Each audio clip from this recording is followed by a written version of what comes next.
What's up, family? Jared the Bossman here. You're tuned into the Bossman Show on AM 1010, AM 1430, 1055 The King. Let the King out at 105theking.com and the Bossman Show at bossmanshow.com. Hit me up on Instagram, The Bossman Show, Twitter at Bossman Show, and Facebook, Bossman Show. It's the Bossman on your radio. Listen to the Bossman Show with your host, JR, Saturdays at 9 a.m. right here on AM 1010, The King. What's up, good people? BetOnline is your number one source for all your betting needs. The latest odds, lines, and matchup reports for baseball, boxing, golf, and more. BetOnline continues to be the fastest and easiest way to place your wagers, including live betting and your favorite casino and card games available to play right from your phone. Head to the website or use your mobile device to sign up today and get in on the action. Remember to use your promo code BELIEVE, BLEAV, for your 50% welcome bonus on your first deposit. BetOnline, where the game starts.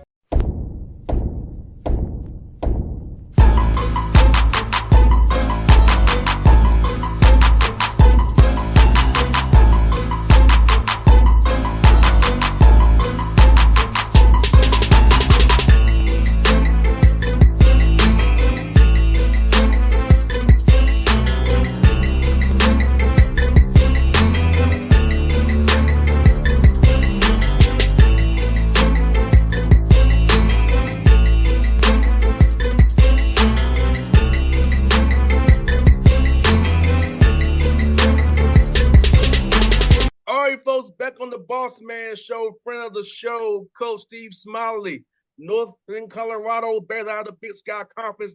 There's this beautiful gym behind him in the background. Coach, how you doing, man?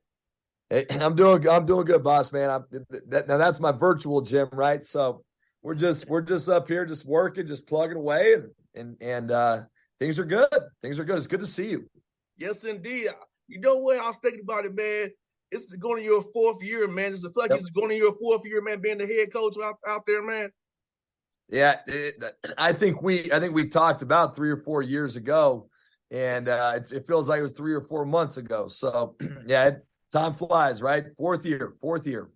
Man, I'll tell you what, man. It's funny how time, because it was the COVID year. You just got it was right after COVID. You just got hired. You know, we're trying to figure out this Zoom thing, man. And so for you, what's been the biggest difference for you going from 2020 COVID to now summer of 23?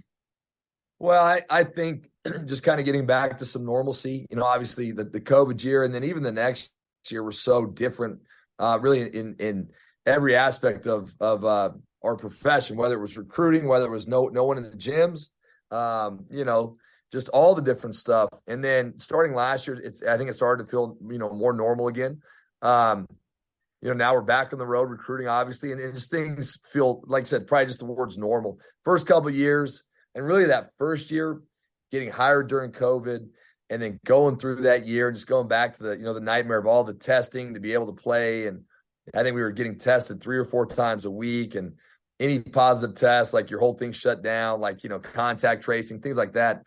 You know, that was such a big shadow over anything in terms of basketball. So just to get through that first year and then start to build from there. But yeah, it's been a wild ride for sure. Yeah, I can only imagine getting hired in the midst of the weirdest thing that would ever in our society, you know, in our lifetime, at least. Yeah. Trying to recruit basketball players, meet them virtually over Zoom and having to bring them together. I can only imagine. Thank God you was already as an assistant coach. I think that helped a lot. You knew to lay the land already, but if you had trouble going somewhere brand new, I don't want to imagine how that could have been.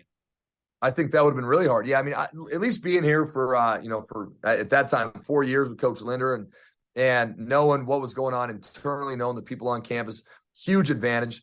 Obviously, trying to sign kids, like you said, over the phone and Zoom and YouTube clips and Synergy, it's better than nothing. But at the end of the day, we probably signed like, I don't know, 5, 6, 7 kids during COVID. You don't really know. You know, you think you know, but until they get up, you don't really know. So that was a little bit terrifying. But yeah, it's again, just to kind of get through that you just push through it. And then eventually we've gotten out of that. Now we're back into that normal flow. And I will say this, during COVID, because you couldn't do anything, you couldn't be on the road. You couldn't be in the gym in the summertime with your guys. Like, you couldn't do anything.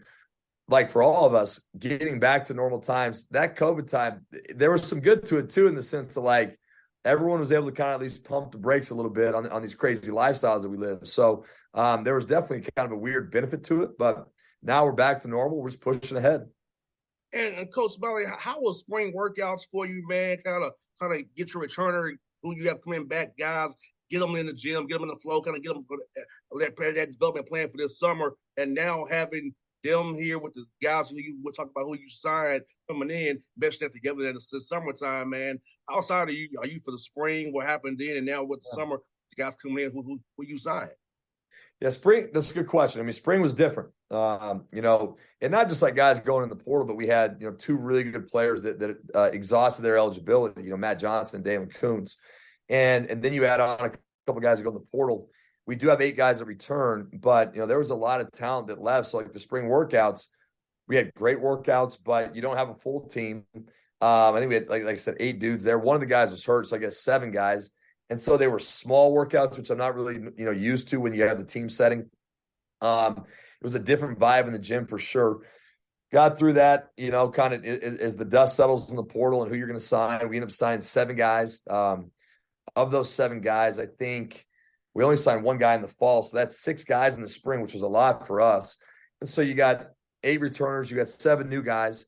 And being able to blend those guys together, I think now we're, pretty much in the tail end of our 4th week of workouts or 5th week. And I got to be honest, it's gone really good. I really like the vibe of this team, but the returning guys, they understand what our standards are and our culture and things like that. They've done a great job of meshing with the new guys. So I feel really good about it. 100%. And you're not about those from playing. You have a player-led team, and you got coach leadership effort, man. You have a good team. And to have guys who will accept their new teammates and not like, you wasn't here, I was here already. So to put their egos aside, man, at that age they are, man, it's commendable for them, because you know how the guys have egos, but to put it aside to say, hey, you're welcome to the Bear family, we're family. It's a beautiful thing. I think that's the hardest thing. I think it's going to get harder and harder for all of us coaches. You throw in, you might have to sign 6, 7, 8, 9 guys a year, which is just wild to me. It used to be like 2, 3, 4. So that's a big difference. Like, where you used to sign 20% of your team, now you're signing 50% of your team. That's a big difference with your dynamics on such a small roster. And so guys not being territorial is really important. And then you throw into it too, just all the different things. Now it's not just the transferring and stuff. It's, now you got the NIL, you got all this different stuff as well. And there's a million things that could, fracture or destroy locker room. And so you're fighting that fight from day one. Like, how do we keep the team together? And like I said, this being kind of the biggest incoming class that we've had since I've been here, at least in these last couple of years, it's definitely like something that you have concern about. But I'll give our guys credit. They've been awesome. New guys and returning guys of really bonding together. We're pretty intentional about trying to do some stuff off the court, and without being cheesy or corny about it, but we try to do some stuff. And our guys have done a great job of that as well in the summertime. And Coach Smiley, what's also this NIL, just for portal, it's kind of a gift and a curse, because now you can get in the room with high school guys you might not have been able to in the past, because the big schools are trying to, in the portal, trying to find all the guys to fill in their gaps. But yeah, you can get in with that high school guys. You can get high school guys that maybe you wouldn't have gotten previously because of this whole portal thing we have going on there, NIL. No, that's true. And that's, like, not this past class, but the class before, we went, like, when everyone was going zig in terms of trying to get portal guys, we went zag, right? And we took a bunch of high school guys. And I think that was exactly what you're talking about, that we felt like we signed 4 high school guys that probably talent-wise were above our level. Did we take too many? Last year we struggled, and I don't, blame those guys or the old guys. But what happened was those young guys, they surpassed a few guys in the roster. Now we are relying on like 18-year-old kids in our league. Like, the average kid was probably 21, 22, 23. And it's hard to be an 18-year-old kid and trying to compete against a 22-year-old, borderline grown man. And so as we looked at it, we said, okay, maybe we took too many high school kids, because that is the temptation. Like, hey, we can get involved with some kids we couldn't before. The scary thing, though, JR, is that if you take those kids, you take too many of them, knowing that everyone's trained now to, like, hey, whatever, show up, show out, get some stats, maybe they transfer. So you might put 2 years in recruiting the high school kid, develop them, this, that, and then in their first and second year, which will never be their best year in college, right? But in their first, second year, and then boom, they're gone. And then you sit it, you're like, well, was that worth it? So there's no right or wrong answer. This year we went a lot different on our recruiting class. We did 3 portal guys, 2 JUCO guys, 1 high school scholarship guy, 1 high school walk-on guy. And so I think it's just kind of year to year based on what your team's needs are. 100%, like you said, man, you develop them real good. And those Power 5 guys come poach, It happens. It's so part of it. Yeah. Yeah, it's like at your level, man, it's so tricky. But the main thing about it is you're trying to win and make things happen out there, man. And your conference is truly tough. Like every night is tough there, man. Like in the Big Sky, like people don't understand what the quality of basketball, man. It's fun to watch and it's tough every night for sure. It's a real league, and I think too, like going back, just in my own little bubble, my own career, that when Coach Linder's here, 2 of the best players that ever came through UNC, Jordan Davis, who now, he was a summer league guy. He's been an ACB guy in Europe, made a ton of money. Jonah Radaba as well, who's in the Euro League now. And then even go back when I was at Weber State, we had a guy, Joel Ballenboy, who was drafted.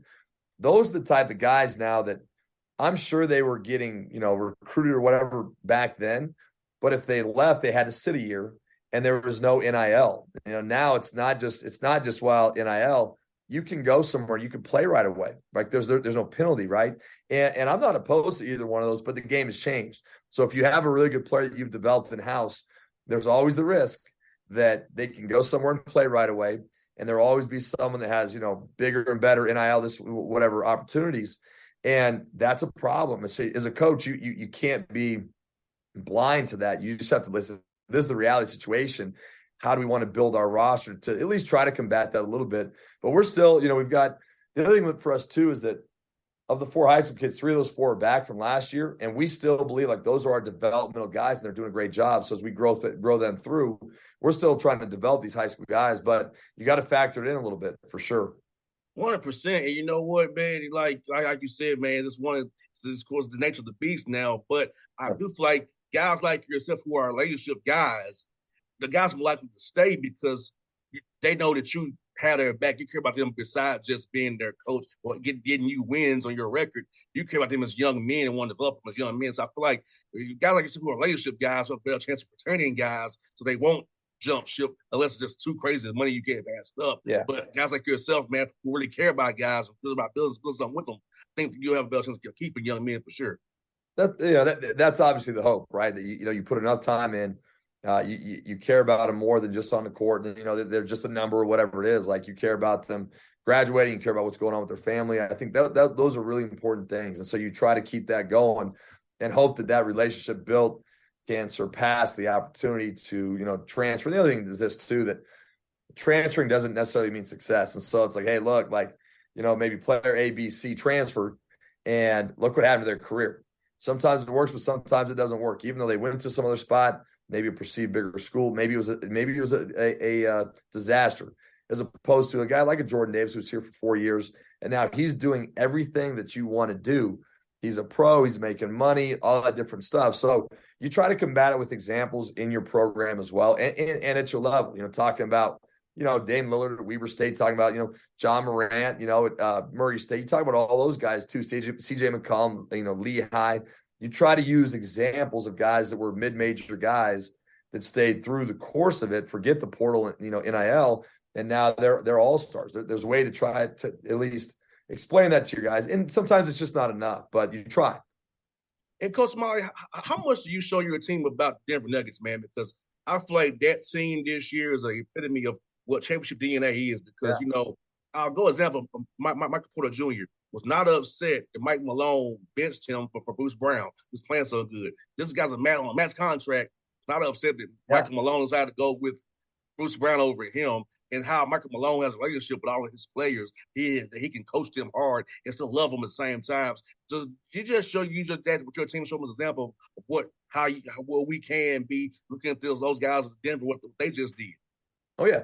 Yeah. Now, and I'm a Nuggets guy, so like for sure, like we're gonna show them some Nuggets clips, and we do a bunch of stuff with any NBA team that can really kind of touch on what we're trying to do, because again, they will really watch, study, listen when we show them ideas, concepts, video, whatever of the teams and the players that they want to become. Right? Like, okay, well he's doing this, whether it's like you said, Nuggets is a great example. Michael Malone, that's a great example right there with Porter not having the ego to fight that. Like, okay, Bruce Brown's playing better right now.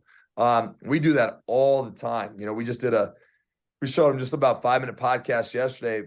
Sean Livingston was on a podcast, and he was talking about when Kevin Durant got to the Warriors and how it was just about winning. It wasn't about his ego and this and that. Like, that was already done. How does he fit in with Steph and with Clay and Draymond and those guys? And all he wants to do is win.